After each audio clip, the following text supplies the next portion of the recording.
चलिए सबसे पहले बात करते हैं स्लाइसर की। स्लाइसर जो है फ़िल्टर लगाने का एक स्मार्ट वे है। हम वैसे भी आज तक एक्सेल में फ़िल्टर यूज़ करते आए हैं, जैसे कि अभी मेरे पास एक डेटा पड़ा है, इसमें अगर मुझे फ़िल्टर लगाना है, तो मैं इसके हेडिंग को सिलेक्ट करूँगा और इस तरह से फ़िल्टर हम यूज़ करते हैं। जैसे विलेज में मुझे कोई फ़िल्टर लगाना है, मैं फ़िल्टर में जाऊँगा, मुझे पहले फ़िल्टर को डिसेलेक्ट करना पड़ेगा, उसके बाद जहाँ मुझे फ़िल्टर लगाना है, उसे सिलेक्ट करूँगा, ओके करूँगा तो मुझे वो रिज़ल्ट मिलेगा। अगर मुझे दूसरा कोई फ़िल्टर लगाना है तो मुझे पहले वाले फ़िल्टर को यहाँ से हटाना पड़ेगा। लेकिन आज मैं आपको स्लाइसर के ज़रिए एक स्मार्ट फ़िल्टर कैसे आप लगा सकते हैं अपने डेटा में, वो मैं आपको बताने जा रहा हूँ। तो सबसे पहले आपने क्या करना, अपने पूरे टेबल को सिलेक्ट करना है। टेबल सेलेक्ट करने के बाद कंट्रोल टी प्रेस करना है इसको टेबल फॉर्मेट में बदलने के लिए। इसको ओके करेंगे तो देखिए हमारा ये टेबल फॉर्मेट बन गया। उसका डेटा सिलेक्ट रहेगा इस तरह से। इसके बाद आपने इंसर्ट में जाना है। इंसर्ट में जाने के बाद यहाँ पे हमें ऑप्शन दिख रहा है स्लाइसर। स्लाइसर पे जब मैं क्लिक करता हूँ तो मुझे मेरे हेडिंग्स के लिए कोडिंग ये पूछता है कि आप किसके लिए स्लाइसर लगाना चाहते हैं, आप स्लाइसर किस हेडिंग के लिए यूज़ करना चाहते हैं। तो मैं चाहता हूँ मैं विलेज के लिए यूज़ करूँ, मैं विलेज पे जाता हूँ और मैं इसको कर दिया ओके। तो आप यहाँ पे साइड में देख रहे हैं मेरे पास विलेज का स्लाइसर लग के आ गया। अब मैं इसको थोड़ा सा और सही कर देता हूँ, तो इसकी विड्थ को मैंने सेट कर लिया है। विड्थ को सेट करने के बाद यहाँ पे कॉलम दिए हैं मेरे, इसको मैं 4 कॉलम कर देता हूँ। आप इसको फिल्टर को जो है यहाँ पर भी रख सकते हैं इस तरह से। अब अगर मुझे कोई फ़िल्टर लगाना है, जैसे मैं दुर्ग में क्लिक करता हूँ तो मेरे पास दुर्ग से रिलेटेड डाटा आ जाता है। मंडी में क्लिक करूँगा, शाहपुरा हो गया, विदाना हो गया। तो इस तरह से एक ये स्मार्ट फ़िल्टर हम यूज़ कर सकते हैं with the use of slicer. तो स्लाइसर एक बहुत अच्छा ऑप्शन है, इसको आप अलग-अलग तरह से टेबल में अपने यूज़ कर सकते हैं। दूसरा आज का हमारा ट्रिक है लुकअप फंक्शन। आपने पहले भी बहुत से फंक्शन यूज़ करे होंगे। आज मैं आपको लुकअप फंक्शन के बारे में बताने जा रहा हूँ। लुकअप फंक्शन के लिए जैसे मेरे पास एक ये टेबल पड़ा है। अब मैं चाहता हूँ कि मैं एम्प्लॉयी आईडी के थ्रू जो है, अगर कोई मुझसे मेरी अपनी सैलरी पूछे कि उसकी सैलरी क्या है, तो मैं एम्प्लॉयी आईडी लिखूँ और उसकी सैलरी को मैं सर्च कर सकूँ। तो लुकअप फंक्शन यूज़ करने के लिए आप क्या करेंगे, मैं यहीं पे लुकअप फंक्शन बना देता हूँ। हम चाहते हैं कि एम्प्लॉयी आईडी, मैं इसको कॉपी करके यहाँ रख लेता हूँ और ये सैलरी जो मुझे बताना है। सारा टेबल को सिलेक्ट करूँगा, कंट्रोल टी करके इसको टेबल फॉर्मेट में कन्वर्ट कर दूँगा। अब मुझे जो है एम्प्लॉयी आईडी डाल के उसकी सैलरी पता करनी है किसी भी एम्प्लॉयी की। तो यहाँ पे मैं लुकअप फंक्शन यूज़ करूँगा, इक्वल टू लुकअप। अब ये पूछ रहा है लुकअप वैल्यू, लुकअप वैल्यू कहाँ पे आएगी, तो जहाँ पे एम्प्लॉयी आईडी मुझे चाहिए वहाँ पे मैंने क्लिक कर दिया A20 कोमा। अब ये पूछ रहा है लुकअप वेक्टर, तो मैंने ये पूरा टेबल जो है सिलेक्ट कर दिया। ब्रैकेट क्लोज करूँगा, इसको कर दूंगा एंटर। अब यहाँ पे आ रहा है डेटा डालने के लिए। अब मैं यहाँ से कोई भी आईडी डाल देता हूँ, मैं जैसे आईडी डालता हूँ 111। अब 111 पे जो सैलरी है वो है 12,000, तो 111 मेरे पास 12,000 आ गई।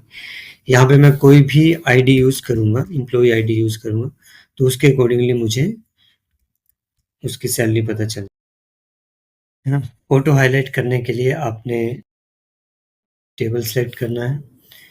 टेबल सेलेक्ट करने के बाद आपने कंडीशनल फॉर्मेटिंग में जाना है, न्यू रूल में जाना है, यहाँ पे यूज़र फॉर्मूला टू डिटरमाइन पे जाना है और यहाँ पे आपने एक कोड लिखना है टू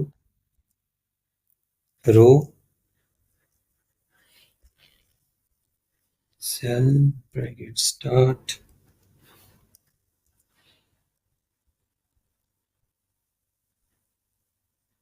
फॉर्मेट में जाके आपने फिल में जाना है, जिस कलर से आप रो हाईलाइट करना चाहते हैं उस कलर को आपने सेलेक्ट करना है, ओके करना है। उसके बाद आप ऑटो हाईलाइट पे जाएंगे, राइट क्लिक करके व्यू कोड करेंगे और यहाँ पे आपने लिखना है target dot calculate. Target dot calculate लिखने के बाद आप इसको क्लोज करेंगे। अब आप जिस भी रो पे आप क्लिक करेंगे वो आपकी रो ऑटो हाईलाइट हो जाएगी। नेक्स्ट चलते हैं व्हाट्सएप लिंक। व्हाट्सएप लिंक पे अगर आपके पास एक ऐसा डेटा बना है जहाँ पे आपके पास सभी के नंबर है, आप किसी को मैसेज करना चाहते हैं, आप उस लिंक पे क्लिक करें और डायरेक्ट व्हाट्सएप ओपन हो जाए और आप उसे मैसेज कर सकें। तो ये टेबल है, मैं टेबल को फिर से बना देता हूँ यहाँ पर। इस तरह से हमारा ये टेबल बना है और यहाँ पे हमने बनाने हैं व्हाट्सएप लिंक। तो व्हाट्सएप लिंक बनाने का जो फॉर्मूला है, आपने क्या लिखना है, इक्वल टू हाइपरलिंक। हाइपरलिंक लिखने के बाद डबल स्ट्रिंग में आपने लिखना है https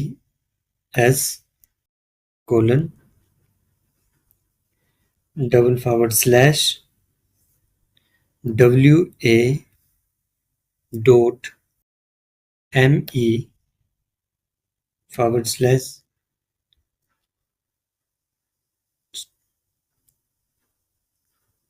एंड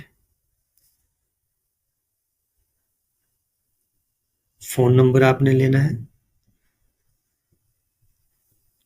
कोमा, और जो भी आप लिंक पे लिखना चाहते हैं, नाम लिखना चाहते हैं या कुछ भी, आप वो लिख सकते हैं। मैं यहाँ पे नाम लिखना चाहता हूँ तो नाम मैंने सेलेक्ट कर दिया, ब्रैकेट क्लोज, एंटर। तो ये मेरा लिंक जो है वो जनरेट हो, इसको मैं सभी में लगा देता। अब मुझे किसी को कॉल करना है, जैसे राजीव को मैसेज करना है, सॉरी, अगर मुझे किसी को व्हाट्सएप करना है, राजीव को करना है, तो मैं इस पर क्लिक करूँगा, यहाँ पे करेंगे ओपन व्हाट्सएप, तो यहाँ पे डायरेक्ट जो है मेरा राजीव का यहाँ पे ओपन हो गया। हम जब भी हेडिंग्स लिखते हैं या रो या कॉलम लिखते हैं, जैसे मैंने अपना नाम लिख दिया, हेलो, इस तरह से अगर मैं डेटा लिखूंगा तो मुझे ये कॉलम जो है इसको बढ़ाने के लिए यहाँ पे इस तरह से बढ़ाने पड़ेगी मुझे अपने को। लेकिन अगर आप इन कॉलम की विड्थ को ऑटो एडजस्ट करना चाहते हैं कि आप कोई भी डेटा लिखें, कॉलम जो है अपने आप अपनी विड्थ को आपके डेटा के अकॉर्डिंगली एडजस्ट कर ले, तो उसके लिए आपने क्या करना है, मैं बताता हूँ आपको, बहुत इजी है ये। आपने अपनी शीट पे जाना है, यहाँ पे राइट क्लिक करना है, व्यू कोड पे जाएंगे आप, यहाँ पे आप सिलेक्ट करेंगे वर्कशीट और यहाँ पे आपने एक छोटा सा फॉर्मूला लिखना है, cells dot entire column dot auto fit.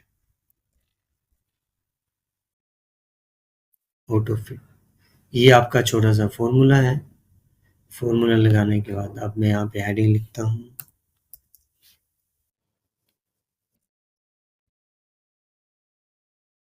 Student name, auto select हो गया।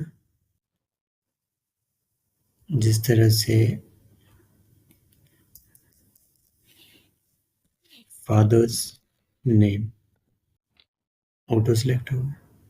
तो इस तरह से ये ऑटो अपनी हाइट को एडजस्ट कर लेगा। आप यहाँ पे कितना भी डाटा लिखिए, ये ऑटो एडजस्ट हो जाएगा। तो इस तरह से आप अपना बहुत सारा टाइम बचा सकते हैं और एक्सेल को और अच्छे से सीख सकते हैं।